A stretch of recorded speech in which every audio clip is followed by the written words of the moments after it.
y a quelques jours, j'ai reçu cette petite boîte. Et cette petite boîte provenait de chez Lizoati et elle contenait l'essentiel des nouveaux produits pour la collection Aurora. Donc c'est la collection d'hiver, souvent associée au temps des fêtes. Et comme il y avait beaucoup de pièces super intéressantes, j'ai eu l'idée de vous faire une vidéo un peu différente. Donc de faire un peu comme une vidéo première impression, mais pour une collection complète. Donc de partir à la découverte de la collection et de l'appliquer sur moi pendant que je suis avec vous. Donc c'est ce qu'on va faire aujourd'hui. Donc je vais sortir peu à peu les ingrédients. Non, je vais sortir peu à peu les produits pour les appliquer. Donc on va les découvrir justement au fur et à mesure. Donc là, il y avait ça sur le dessus. C'est un pinceau en éventail que j'ai bien hâte d'utiliser et je sais déjà avec quoi on va l'utiliser un petit peu plus tard. Suspense, suspense. Donc là, j'ai juste fait mon teint. J'ai mis du bronzer. C'est pas mal tout, du baume sur les lèvres, j'ai fait mes sourcils, puis j'ai mis une base pour l'application subséquente des ombres à paupières. Donc ce qu'on peut faire, on peut commencer par justement les ombres à paupières. La collection comporte une super belle palette comme ça ici, qui s'appelle la palette Aurora, et j'ai vraiment un coup de foudre pour le packaging qui est comme, tout dépendant de l'angle qu'on regarde, il est soit mauve, turquoise, bleu, et il y a des espèces d'aurore boréale dessus, donc c'est super joli. Et à l'intérieur, les couleurs ressemblent à ceci. Donc on a deux couleurs très foncées ici à l'écran à cause de la lumière, probablement qu'elle apparaisse un petit peu plus pâle, un peu moins justement foncée. Ensuite on a une couleur ici qui est super intrigante que je vais utiliser aujourd'hui. Elle me fait penser un peu à, je pense que son nom c'est Amber Light dans MAC, mais en version plus rose, moins pailletée. On a un doré ici qui est un peu une couleur pas plate, là, mais on la retrouve dans vraiment beaucoup de palettes, donc ça peut être bien pour faire beaucoup de looks parce que c'est une couleur qui est pratique. On a un blanc ici qui est légèrement rosé et on a une couleur taupe mauve ici qui est super belle. Donc si on commence, je vais prendre un pinceau au bout arrondi. Je vais prendre 3. Donc celui-ci c'est le Eyeshadow Sea Brush de chez ELF. Et je vais venir chercher la couleur rosée là, dont je parlais au début qui m'intriguait. Et je vais venir l'appliquer sur toute la paupière.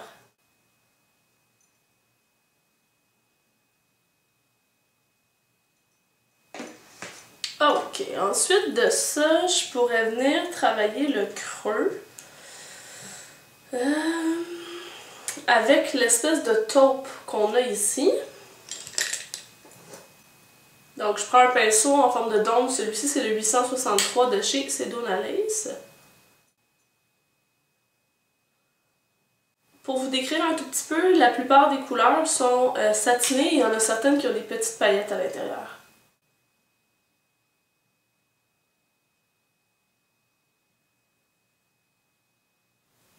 Le look pourrait rester comme ça pourrait être super beau. Mais j'ai le goût de l'épicer encore un peu plus. Donc je vais venir chercher le EB15 de chez Sedona Lace et je vais prendre le mauve qu'on retrouve ici. Je vais venir travailler le coin externe.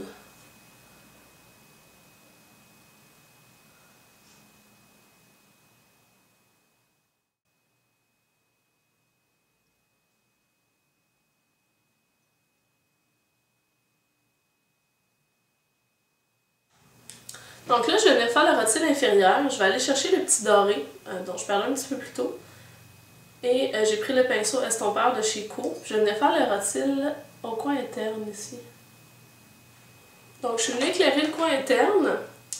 Je vais poursuivre avec le rose. Et je vais prendre le taupe pour finir le coin externe ici. Comme ça, c'est un petit peu plus foncé, mais non plus, ça ne vole pas la vedette au mauve qui est en haut, qui est beaucoup plus foncé. Et là, je vais venir faire une toute petite ligne de eyeliner, parce que je veux vraiment pas venir déranger l'espèce de forme que j'ai fait avec ma couleur foncée.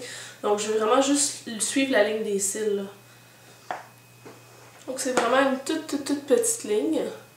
Et là, je vais venir faire le mascara. Comme ça, cette portion-là du look va être terminée. Dans la collection, on retrouve aussi deux crayons. Le premier, c'est un Smoky, donc un Kohl velours. Et c'est la couleur Indigo velours. Donc c'est, wow, un superbe bleu foncé. Donc habituellement, lorsqu'on a un bleu, ça va venir contrecarrer un peu la rougeur des yeux, si je me trompe pas. Donc c'est une bonne chose d'avoir ce type de colle-là dans l'œil. Je pourrais en ajouter dans le look actuel, mais j'ai l'impression que ça le rendrait un petit peu plus soirée, puis je veux garder un peu ce look-là. Mais ce que je peux faire, c'est que je peux vous faire une espèce de swatch sur ma main. Waouh! La couleur est mate, c'est super beau. Et sinon, ils ont fait un Eye Shine, la couleur Aurora, donc de la collection, qui a l'air d'être un bleu pailleté. Oh, il transfère pas beaucoup. Oh, oh, oh. Il est très mou, puis regardez, la couleur a presque pas transféré. Ça a juste comme écrasé la mine, donc ça serait à voir sur l'œil qu'est-ce que ça fait comme fini. Mais pour l'instant, je vous dirais que c'est pas très vendeur. Oh, bon. À suivre. Ensuite de ça, on a un traceur irisé. Oh! Ça, c'est beau. Oh, ok, attendez, je vais faire une ligne. Elle est spéciale, la couleur. Je m'attendais à quelque chose de noir pailleté, honnêtement. Et là, je le mets sur ma main, puis regardez. Oh, c'est pas encore sec tout à fait, là, mais c'est, dans le fond, c'est un peu bourgogne, pourpre, mais ça a des reflets cuivrés et des reflets bleutés à l'intérieur. C'est super beau. Je vais essayer en fait d'en mettre sur le rotile inférieur. On va voir ce que ça va donner.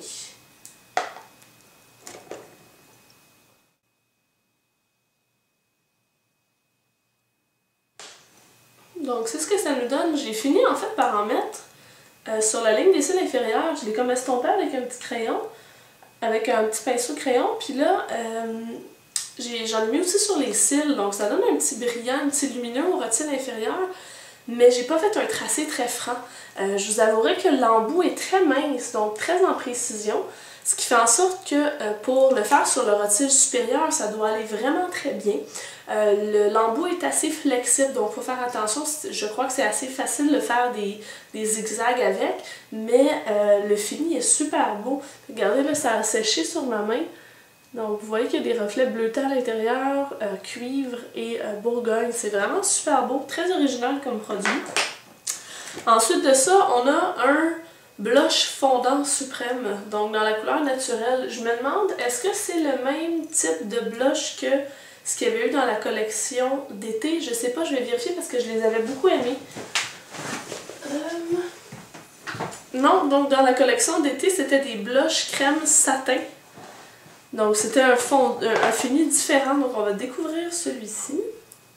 Donc ça ici, c'est la couleur. Donc la couleur se nomme naturelle, donc on s'attend à quelque chose de naturel. Je vais aller d'abord au doigt. Oh, c'est très onctueux.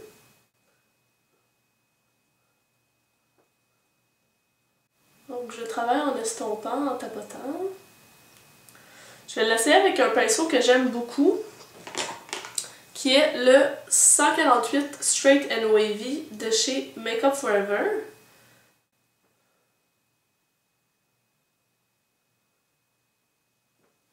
Donc effectivement, la couleur est naturelle, mais on voit quand même qu'il y a un blush qui est appliqué et c'est pas trop brun comme couleur. La texture, elle est vraiment le fun, honnêtement. Ça s'estompe au doigt, mais je trouve que pour une finition un petit peu plus parfaite, le pinceau aide vraiment beaucoup. Mais non, j'aime bien la couleur, mais comme on dit, c'est une couleur qui est plus naturelle, mais j'échappe tout va bien. Donc là, il reste juste deux produits. Il reste ce produit-ci, qui est le produit avec lequel on va utiliser le pinceau. Donc c'est un magnifique enlumineur. J'ai très hâte de voir le fini qu'il va avoir. Donc, premier swatch. Oh! Il me fait beaucoup penser à celui de la collection d'hiver, il y a, je crois, 2 ans, 1 an, la Glamour Rose. Il est un petit peu moins rosé, les grains sont un petit peu plus gros que la Glamour Rose, donc il est un petit peu moins subtil.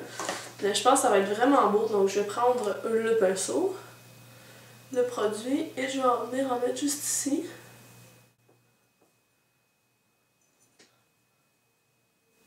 Donc avec ce qui me reste, je vais en mettre un peu ici. Donc c'est vraiment une super belle brillance. Il est très joli.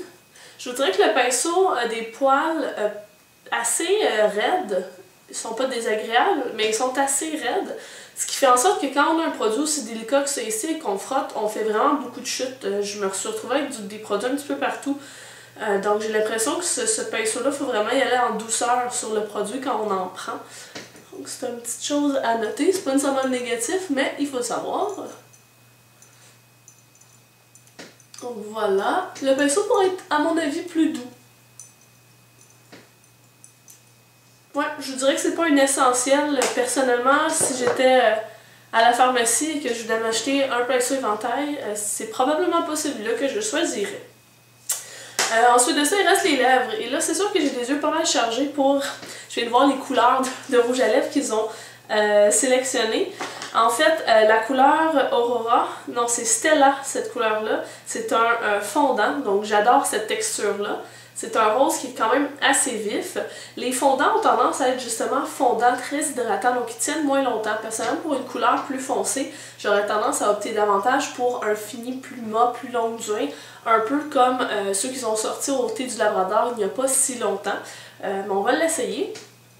Donc la couleur, elle est très jolie, mais comme je disais, comme le fini est très hydratant, mouillé, je trouve que c'est facile de faire des bavures. Tu sais, si jamais je fais juste ça avec mes lèvres, je peux facilement venir en faire dépasser en haut ou en bas. Donc ce serait peut-être un bémol que j'apporterais. Mais la couleur est super belle par exemple.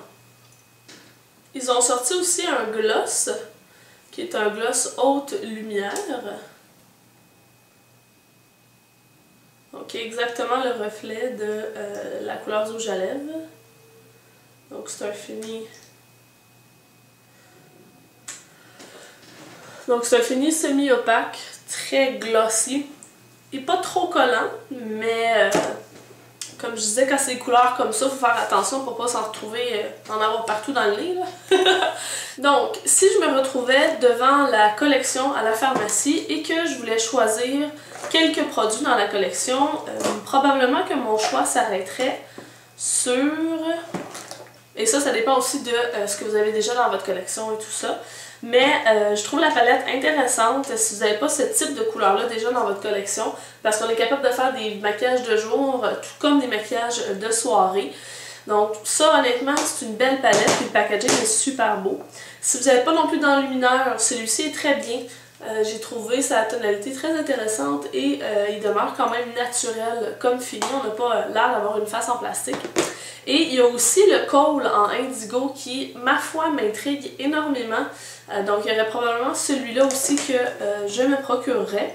Sinon, si vous voulez faire un petit quelque chose de vraiment spécial, il y a le petit liner irisé qui est vraiment original. Donc ça sort aussi du lot. Donc ce serait probablement mes achats dans la collection. Donc voilà, c'était ma première impression avec les produits de la collection Aurora de chez Lise Wattier. Si jamais vous avez des questions sur les produits ou quoi que ce soit, je vous invite à les laisser dans les commentaires. Dites-moi aussi si ce genre de vidéo-là vous plaît, parce qu'en même temps, moi c'est le fun, je découvre les produits en même temps que vous. Donc je vais voir si ça vaut la peine d'en refaire par la suite. Donc voilà, je pense que j'ai tout dit. Oui, aussi la collection va être disponible à partir de la mi-octobre, si je ne me trompe pas. Si vous n'avez pas encore eu la chance de mettre la main sur certains des produits qui sont dans la collection en ce moment, qui est Féline, la palette, honnêtement, elle est vraiment très bonne. Et il y a aussi les crayons, les fards à paupières 24h Glam. Je vais vous en montrer un exemple. Donc, par exemple, celui-là ici, qui est la couleur bronze. Il y a aussi le Disco Glam. Honnêtement, ces couleurs-là, c'est incroyable. Les matins où je suis pressée, je fais juste mettre ça sur ma paupière mobile, j'estompe un peu dans le creux, ça tient toute la journée, c'est vraiment génial. Et le Disco Glam, en fait, il y a deux couleurs qui ont plein de paillettes dedans.